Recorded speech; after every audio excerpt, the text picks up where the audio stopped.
Yun, ito naman tayo mga kababayan ha. Pero bago ito pagpatuloy sa ating pag-uusapan, babati muna ako ng magandang gabi sa aking mga subscribers dyan.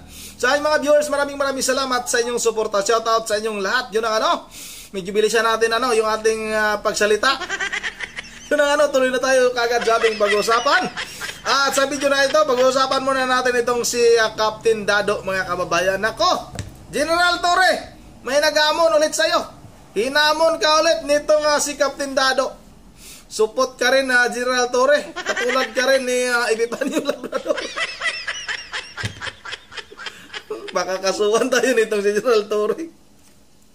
Kasi nga, yung si John Abines ng Cebu talagang pinasok mga kababayan yung bahay ng hating gabi. Pinasok ng CIDG sa utos ni General Torre. Naku po, delikado talaga ito si General Torre. Kaya mag-ingat tayo, pag binatikos natin ito, kailangan natin sabihin, napakagwapo nitong si General Torre. Baka naman tamaan tayo ng kidnap. Pag ganon din yung sasabihin natin, pag magsisinungaling tayo. Pag sabihin naman natin na napakabait ni General Torre, baka naman magkakasala tayo mga kababayan. Ito General Torre, pakinggan mo si Captain Dado. Nasa iyo na yun. Kung maglabas kayo ng warrant of arrest kay Captain Dado. Pero may babala na si Captain Dado. Kulang ang 6,000, 7,000 kapulisan para kay Captain Dado mga kababayan. Isang scout ranger ito. Nako po. Sa isang scout ranger, ilang pulis kayang katumbas mga kababayan? May alam ba kayo? Pakikominto. Kasi grabe ang tapang nitong si Captain Dado. Ganito dapat ang matapang. Hindi katulad ni Epifanio Labrador o sa totoong buhay Richard Palacio na nagwawala. Matapang ako. Ang tapang ko. Pero nakatakip yung mukha. Ang laki ng takip ng face mask. Tapos nung napansin na may piklat siya sa noo, tinakpan yung ulo niya na sombrero. Kung magtapang-tapangan ka tapos supot ka naman, hindi ka panipiniwala mga kababayan yang si Epifanio Labrador. Ito ang totoong matapang. Dahil sinabi niya kung saang lugar siya, nasa Baguio, tapos ganito-ganito, talagang nagpapakita ng mukha, lumalaban ng sabayan. Hindi lang puro lang salita, talagang nagpapakita. Pag ganitong klase, yung tao na magsasalita, na talagang nakikita nating matapang, marami ang susunod. Excuse me. Nagkatulad ni Epifanio Labrador, ang magsasalita na matapang ako. Hindi nga mapapakita yung kanyang itsura, tapos maniniwala tayong matapang. Kung sa kanyang pagpapatuli nga, hindi nga niya magawa-gawa. Yun pa kayong makipaglaban. Pero may inamin din yun na marami na daw siyang napatay. May video siya noon. Pero hindi natin alam. Pero nga mga kababayan mayroon din siyang mga sinasabi na yung papatay kay ganito, kay Percy Lapid, si ganito, si ganito. Pero na-meet down niya si Percy Lapid. Baka nga siya din yung tumudas. Balik tayo kay Captain Dado mga kababayan Itong si Captain Dado talagang galit na galit na. Naghihintay na lang kung kailan ba talaga lumabas yung warrant of arrest. Sige, ilabas nyo na para mag-alaman na. At sa panig naman ng ating mga kababayan, alam ko naman na maraming pumapanig kay Captain Dado. Isa na tayo nun. Kung halimbawa man magkatotoo yung sinasabi ni Captain Dado, siguro mga kababayan, hindi rin tayo magdalawang isip na susuportahan o susuporta dito kay Captain Dado mga kababayan. Yun huwag na natin itong patagalin. Sabay-sabay na natin itong panoorin. Po Sir Cap Dado watching from Hong Kong, Virgilio de los Reyes. Huwag ka susuko, Supremo, pag nagdala ng warrant of arrest, gera na lang. Sa last minute ko tatansyahin yon. Pwede ko lumaban. Pagka lumaban ako, ibig sabihin nun, yon, People's Revolution na yon. Pwede maging hudyat yun Pagka dinalan ako ng warrant of arrest ni Torre, depende yung gising ko nung umaga na yun Kung type kong lumaban, type ko na mag-declare na revolution, Pagka masama gising ko, hindi, maganda ang gising ko noon. Pagka lalaban ako, lalaban ako. Kulang ang 7,000 pulis, ha? 6,000 pulis, kulang yun, ha? Kasi sa takdang araw, nandyan yung mga tao ko dito sa Baguio. Yung KOJC, ibahin nyo, hindi lalaban yun. Mababait ang mga taga KOJC. Mabait si Pastor Kibuloy. Na? Pastor nga eh. Pero ako, ranger ako. Alam nyo, obligado akong lumaban. Tore, obligado akong lumaban eh. No, yung mga ganun salita, hamon yun eh. Ngayon, ano lang eh, obligado akong lumaban, pagka ganyan ang banat ninyo, matatapos kayo. Sa totoo lang, gusto ko nga eh, ilabas nyo yung warrant of arrest at arestuhin nyo ako kasi yan na simula ng revolusyon. Ay, obligado akong lumaban dahil sa ranger ako. Walang ranger ang susuko. Tandaan niyo yun, walang ranger na sumusuko. Kaya kahit nag-iisa ako, lalaban ako. Patayin niyo ako kung gusto niyo. Pero at least, it will go down in history ng isang dado lumaban. Na member ng Class 83, lumaban. Mga hayop kayo. Kayong wag nga kayo makialam.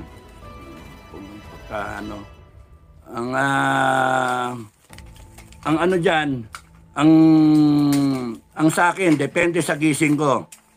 Pagka ang gising ko talagang palaban ako. Ngayon, kunyari nga, by profession kasi, walang ranger na umaantras. Walang lumalabas walang sumusurrender na ranger. Walang sumusurrender na ranger. Okay? So, yun lang yun. Pwede kong unahan, depende sa advice ng lawyer ko. Punta na ako sa krami. Kasi kung kayo yung magsaserve ng warrant of arrest, ako mismo, pupunta sa krami. Para, kung gusto nyo kasi magkagulo, let's be irresponsible. Kung gusto nyo mawala yung gulo, let's be responsible.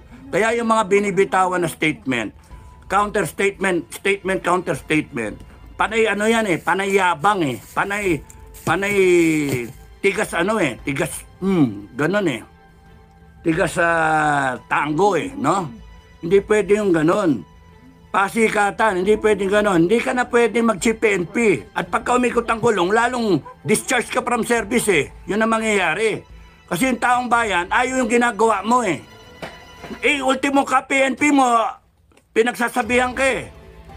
Ultimo upper class mo, pinagsasabihan ka na ng isang magre-retiro na mayor na 91. Magsasabi, hindi tama yung ginagawa mo. Kaya kahit paano, may natitirang mababait, matitino sa PNP, no? Hindi lahat. Hindi kayo forever. Hindi kayo forever. Ang ano dyan, kahit kasuhan nyo ako, it will only add fire. Kasuhan nyo ng kasuhan yung mga tao, it will add fire dun sa boiling point na yung mga tao. Hindi pwedeng kayo yung mangibabaw, kayo yung gumagawa ng masama. Hindi kami. Kami nag-iingay dahil sa masama ang ginagawa nyo. Okay, sisirain niyo yung umaga ko ha. Alox good morning. Watching from Cordoba, Cebu. Maganda daw yung rally dyan sa Cebu ha. Norlin Picache, good morning. Supremo, watching na. Bicolanong Makulit, good morning po, Supremo. Romelito Bahinting, good morning, sir. Dado, watching here from Cebu. Orlando Sabala, maraming salamat, good morning. And to all FJF around the world, take care and God bless. Mabuhay ang FJF, maraming salamat. Mary Ann Simba Cruz, good evening, sir. Good morning, Kap Dado, sabi ni Kasiple Saldi. Mots, good morning, sigurado sisiraan tayo ng mga yan. Sinisiraan na nga tayo, pati ako nga sinisiraan. Takot sila kasi na ang FJF ang tumatayo na may capability, no? Hindi yung rally-rally lang. FJF kasi pwede mag-rally, pwedeng sumama sa rally. At the same time, FJF may capability na ano yun to, yung that will endanger them, no? So, sinisiraan na tayo. Ikukulong pa nga ako eh. So, malaking pagkakamali sa kanila kung ura-uradang gagawin nila. Pero sa akin naman, pinag-uusapan na namin yan. Tatayo ba tayo o hindi? Sa akin ako, tatayo ako. Hindi ko idadama yung buong grupo. Nasa inyo yun. Voluntary nga eh. Voluntary. Okay? So, ready na yung aking mga kasama. Hindi ko na mababasa yung ibang mahaba pa pala, no? Udyat mo na lang ang hinihintay namin. Wala nung makulit. O, siguro, pagkalabas ng warrant. Kasi alam ko na ano yan eh. Pagka lumabas yung warrant, ibig sabihin, hindi tama yung justice system natin. Pinipilit yung kaso na hindi naman. Wala ka ng karapatan.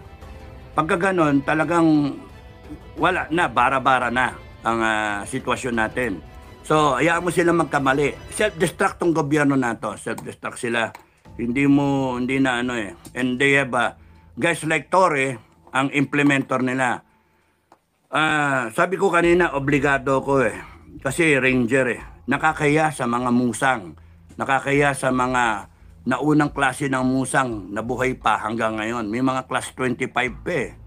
Yung ako, kung buhay pa yung mga class 14, ano?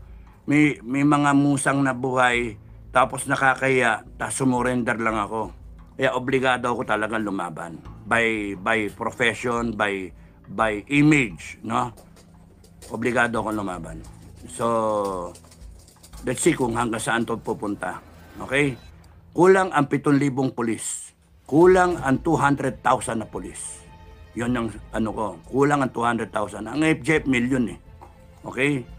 So, kung gusto nyong subukan, tignan natin.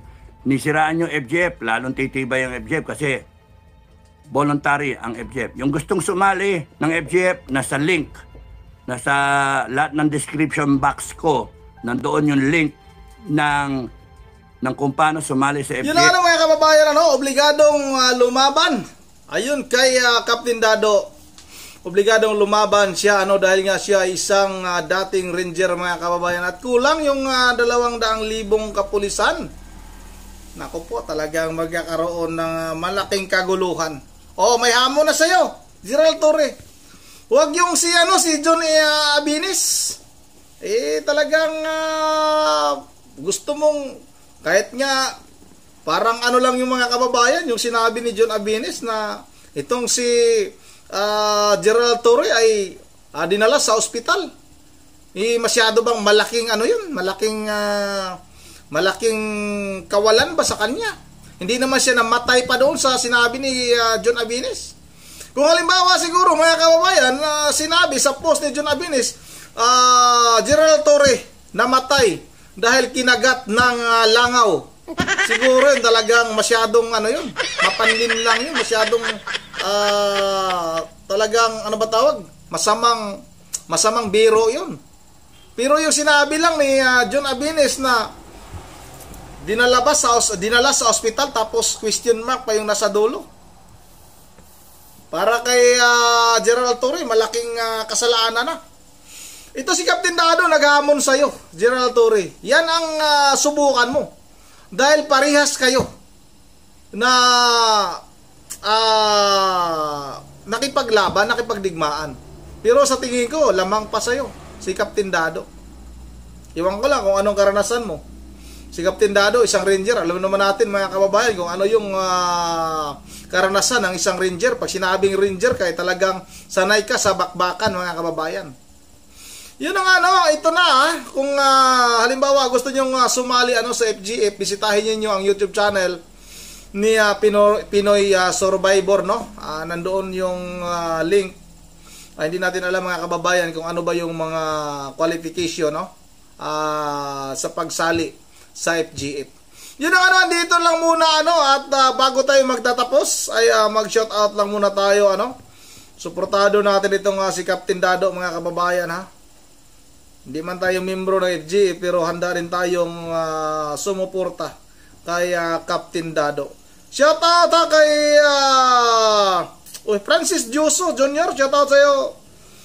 Francis Jr. Juso Jr. Shout out rin kay Iba Biliorente. Iba Biliorente. Mahuli po si Epipanyo, ipahuli po. Shout out rin kay Sherman Rivera. God bless, proud INC member. Maraming salamat ha. Truel Aquino, shout out na rin kay Amelia Gatos. Tagal naman mahuli yan. Gusto ko na makita ko na sa kulungan.